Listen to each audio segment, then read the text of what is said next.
We all kind of know relationships matter, right? Mm-hmm. Intuitively. But what if an 80-year Harvard study tracking 3,000 people for decades didn't just confirm that? What if it proved it's the single biggest predictor of a good life? Yeah. Like health, longevity, real satisfaction, more than money, fame, career success. What's truly astonishing is how clear that research is, yet how many of us still feel sort of adrift building these connections. That's exactly it. While the science is, well, it speaks volumes, most adults just don't have any systematic approach. We don't really build these bonds intentionally. Right. I mean, get this. The average American now has just 1.9 close friends. That's a huge drop from 3.5 back in 1985. Wow, 1.9. Yeah.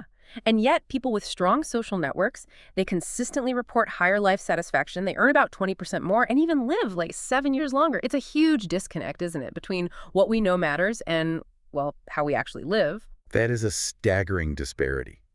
And okay, here's where it gets really transformative, I think.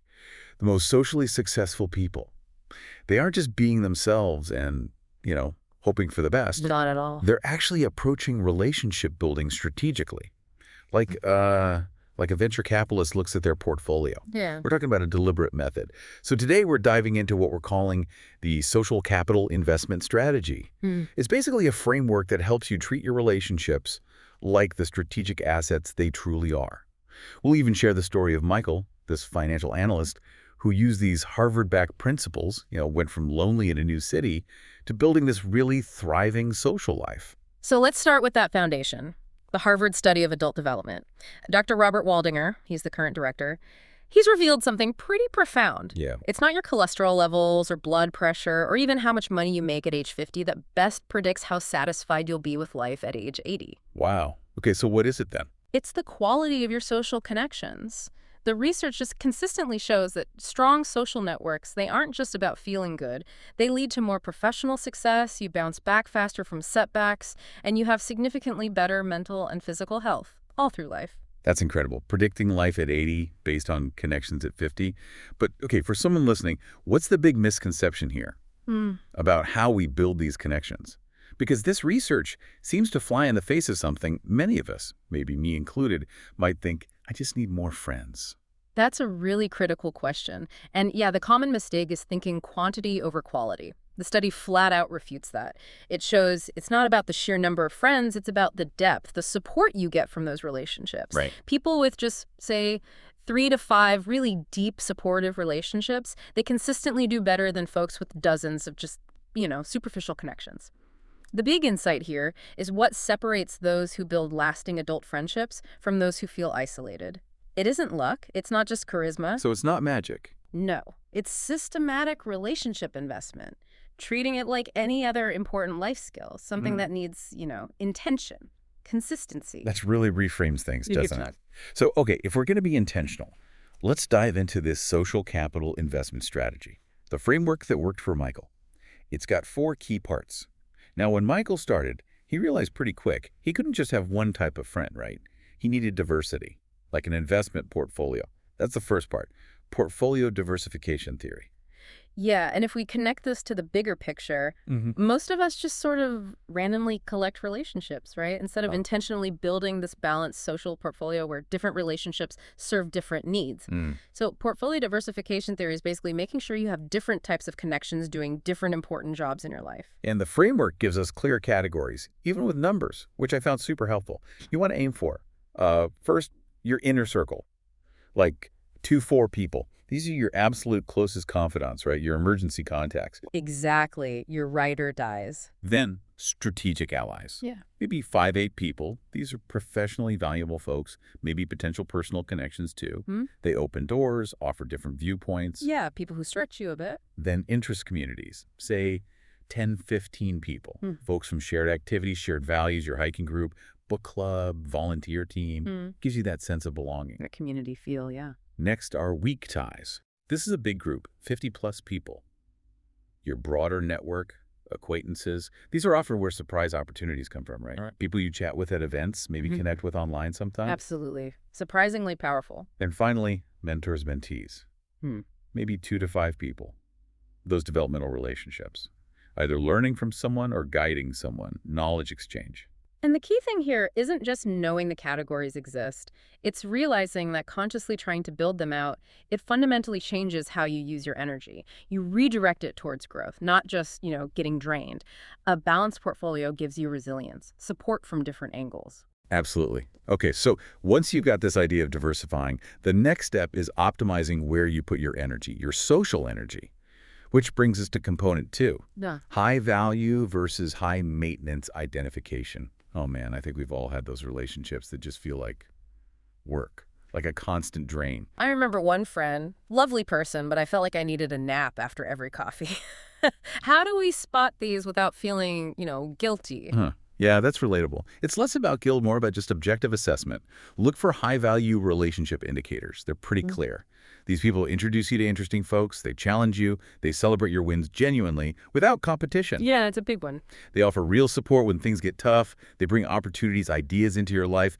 They basically leave you feeling energized, expanded. Okay, and the flip side, the high maintenance ones, the energy vampires. Also, pretty stark indicators. Conversations mostly revolve around their problems.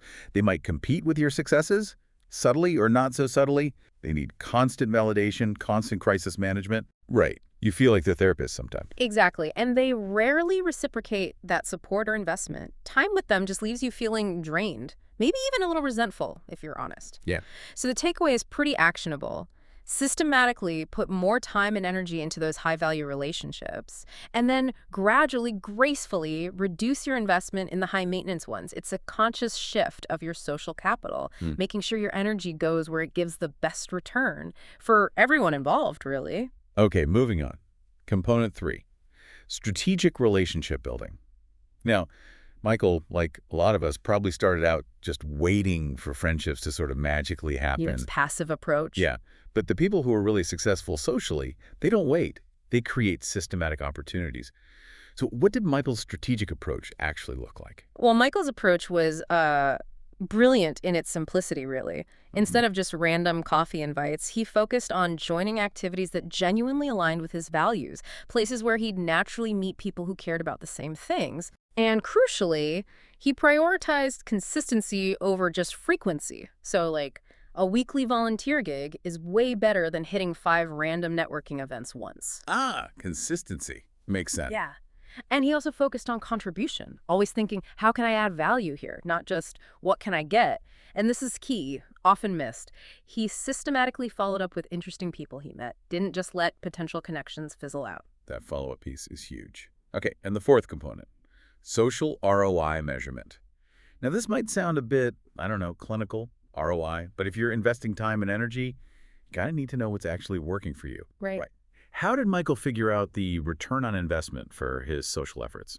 Yeah, it sounds a bit businesslike, but it's practical. Yeah. Michael basically tracked which activities yielded the most meaningful connections for him. So he found, for example, that big networking events, generally low ROI, lots of superficial chats, professional meetups, medium ROI, good for career stuff, sometimes led to personal connections. But he found volunteering had a really high ROI. Why? Because it consistently connected him with people who shared his values, and it provided regular shared experiences, built bonds naturally. Right, you're working together on something. Exactly. And hobby groups, same thing, high ROI. Shared interests, regular meetups, lower pressure environment. It just fostered genuine connection more easily. The key insight is you can apply that same kind of thinking. Evaluate your own efforts. See where your time is best spent. Optimize it. Okay, so that's the blueprint. But how does this play out in real life? Let's go back to Michael, our financial analyst in Seattle. Started out feeling pretty lonely, disconnected in a new city. Right. So Michael did his portfolio assessment. This was over his first couple of months in Seattle. And it was pretty eye-opening for him. He realized he had 0 people in his inner circle there, locally. Yeah. Just 2 potential strategic allies from work, but those relationships were underdeveloped. 0 interest communities, maybe 10 weak ties, mostly from his new job, and just 1 mentor, but they were remote back in his old city. His whole portfolio was unbalanced and miles away. No wonder he felt isolated. Okay, so that's the baseline. Then, months 3-4, he moves into strategic activity selection. Yeah. He didn't just randomly join stuff. He researched activities that would attract the kinds of people he wanted to meet and places where he could actually contribute. Exactly. So he started volunteering at a local financial literacy nonprofit, aligned with his skills and values, right? Attracts service-minded people. He joined a local hiking club, shared interest, regular weekend thing, and he started attending a monthly real estate investment meetup, professional development, but also potential friends. Notice how targeted these were, not just random parties. Very intentional. Then came consistent investment. Months 5, 6, Michael got that consistency builds familiarity, builds trust. So he committed to showing up regularly, not just sporadically. He volunteered every Saturday morning, 4 hours, never missed the weekly hiking club meetup, consistently went to the monthly real estate meetup, plus any social things they organized. That steady presence, it was foundational. And then, months 7, 8, he shifted into relationship development. He didn't just meet people. He actively worked on deepening the promising connections, like inviting hiking buddies for dinner after a hike. Yeah, taking it outside the initial context. Right. Organizing volunteer appreciation events for his team. Suggesting coffee with interesting folks from the real estate group. He actively created opportunities to go from acquaintance to something more. And the results, Powerful. pretty powerful. After just 8 months of this systematic investment, his inner circle grew to 2 people. A hiking friend became a close confidant, and a volunteer coordinator became a trusted advisor. That's huge from 0. Huge. His strategic allies went up to 4-3 from the real estate meetup. 1 deepened relationship at work. His interest communities. Up to 12 people through hiking and volunteering. Weak ties expanded to over 40. And professionally. He got 2 job offers through his network, and even found a real estate investment partner. Wow. The key insight, again, Michael didn't just make friends, he built a strategic social portfolio, and it boosted every area of his life. Okay, now I know what some people listening might be thinking right now. Yeah. This sounds like networking. Ugh, I hate networking. I've definitely felt that way. You know, the forced chats, the feeling like everyone wants something. Yeah, the transactional vibe, it's a common aversion. Totally. But Michael figured out a way to do this authentically, right? While still being strategic. What's the core difference, you think, between that yucky traditional networking and this approach? Well, the traditional networking problem is exactly that. It often feels fake, transactional. People are trying to extract value. The strategic solution Michael used flips that completely. It focuses on contribution and shared experiences, not immediate personal gain. Contribution first. Yeah, it changes the whole dynamic. Okay. So Michael's authentic networking principles. They were pretty simple, but sound really effective. First, he learned to lead with value, like genuinely becoming known for connecting people, sharing resources, not just taking. Became a connector. Second, he prioritized shared experiences. Yeah. His strongest bonds came from doing things together, hiking, volunteering, not just swapping business cards at some mixer. Shared activity builds bonds much faster. Third, he was genuinely curious. Asking questions he actually cared about, like, what's the biggest challenge you're facing right now? Not just making small talk. Real curiosity connects people. And fourth, he followed up systematically. But, and this is crucial, always with something valuable within, say, 48 hours. An article, an intro, a specific suggestion, not just that generic, nice to meet you email. Right. Added value even in the follow-up. The result, people didn't feel networked at. They felt valued, heard, supported, and that naturally created genuine, deeper relationships, not just superficial contacts, because the intent was always mutual value. Okay, so you've met interesting people, built this diverse portfolio, fantastic. But how do you actually get from acquaintance to, like, a real close friend? Childhood friendships often felt so easy, didn't they? Adult ones seem harder. What does the research say about that leap? Yeah, it does feel harder. Harvard's research points to 3 basically non-negotiable requirements for forming those deep adult friendships. First, proximity. You need regular, consistent chances to interact. Can't get close if you never see each other. Makes sense. Second, similarity. Shared values, interests, maybe similar life situations. Common ground just accelerates that connection. And third, reciprocal self-disclosure. This is about gradually mutually sharing more personal stuff. Vulnerabilities. The vulnerability part. Yeah, and this raises a really important point. Many adults struggle with making friends because they expect it to just happen like when they were kids. They overlook that it actually requires intentional investment in these 3 areas: proximity, similarity, and disclosure. Intentional investment again. Okay, so how did Michael specifically put these 3 things into action to build his inner circle? Michael basically designed his own little close friendship development process. Stage 1 for him was consistent contact. So for the first few months after meeting someone promising, he'd actively create regular interaction, like the weekly hike with David, Monthly volunteer planning with Sarah, biweekly coffee with James. That covered proximity. Got it. Regular touch points. Stage 2, maybe months 3 to 6, was shared experiences. He'd create chances to connect outside the original activity, trying new restaurants with David, going to community events with Sarah, maybe a conference with James. That built shared history, deepened the similarity connection. Okay, moving beyond the initial context. Exactly. And stage 3, from month 6 onward, was reciprocal vulnerability. As trust grew, he'd gradually share more personal things, career worries with David, family background with Sarah, financial goals with James, and crucially, they'd reciprocate. That mutual sharing, that's the bedrock of real intimacy. It's not just about building, though, is it? It's about sustaining.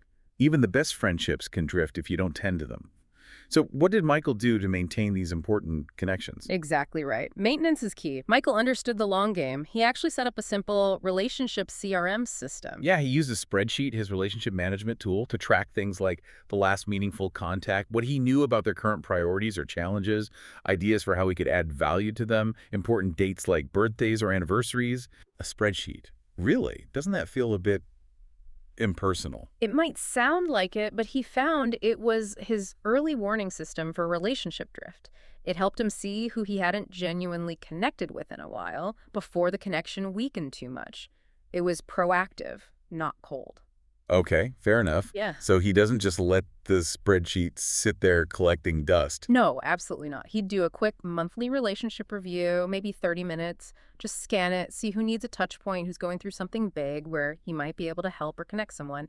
And then he uses a value-adding approach instead of just a generic, hey, how are you, text. Which often gets a generic find you back. Exactly. Instead, he might send an article he knows they'd like, make a timely introduction, invite them to something specific he knows fits their interests, or offer concrete help on a challenge they mentioned last time. This proactive, value-driven engagement, that's how his relationships got stronger over time, and why people thought of him when opportunities came up. It's a system for lasting connection. Okay, I know what some listeners might be thinking right about now. This sounds manipulative, calculated. Shouldn't relationships just be natural? Had that thought too. It feels a bit odd, maybe, systematizing something so human. It's a really common and understandable concern, but let's unpack that based on the research and Michael's actual experience. First, manipulation. That involves deception, right? Using someone for personal gain, often secretly. This approach is about intentionality, mutual value, and genuine connection. It's thoughtful, not deceptive. Okay. Second, all relationships require investment. Time, energy, thought. Successful people are simply more systematic and thoughtful about that investment, not less authentic. Right, you invest whether you plan it or not. This is just planning it better. Precisely. And this approach doesn't necessarily mean spending more time on socializing. It makes the time you already spend much more effective, more enjoyable even. And far from being manipulative, being strategic in this way actually means being more valuable to others. People appreciate that thoughtfulness. They don't resent it. That makes sense. So ultimately, the goal isn't to trick people into liking you. It's to systematically create the conditions where genuine, mutually beneficial relationships can actually develop and thrive. It helps the natural process succeed more often. That distinction is so important. It's not shortcuts, it's smart, intentional investment in something vital. Okay, so for you listening right now, how can you actually start putting this social capital investment strategy into practice, like this week? All right, week 1. Focus on your portfolio assessment.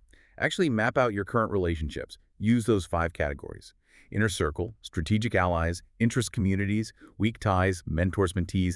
See where the gaps are for you. Then list activities you genuinely enjoy that involve other people. And maybe do a little research on local groups or organizations that align with your values or interests. Okay, step 1, assess and research. Then weeks 2, 3. Move into strategic activity selection. Based on your assessment, choose maybe 2 or 3 consistent, regular activities, places that attract the kind of people you connect with. And commit to consistency. Remember, regular beats random. And look for places you can genuinely contribute, not just show up. Where can you be helpful? Got it. Choose 2-3 consistent activities where you can add value. Then week 4 and beyond.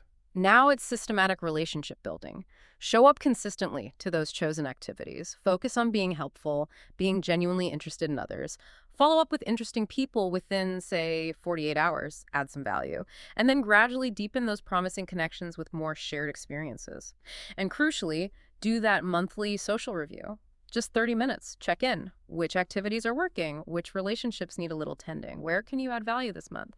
And don't be afraid to adjust your activities if they're not yielding good connections. Michael's transformation really shows it, doesn't it? That strategic relationship building creates these compound returns across your whole life. It's not about collecting contacts like baseball cards.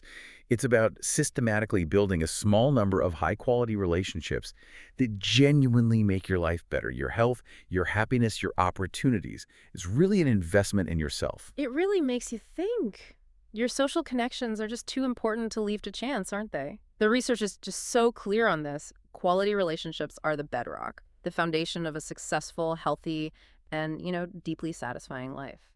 So here's your challenge for this week. Take that first step. Do your social portfolio assessment, see where the gaps are, and choose just one consistent activity, one place where you can meet like-minded people and offer some value. Don't try to overhaul everything overnight. Just start with that systematic investment in one high-potential activity.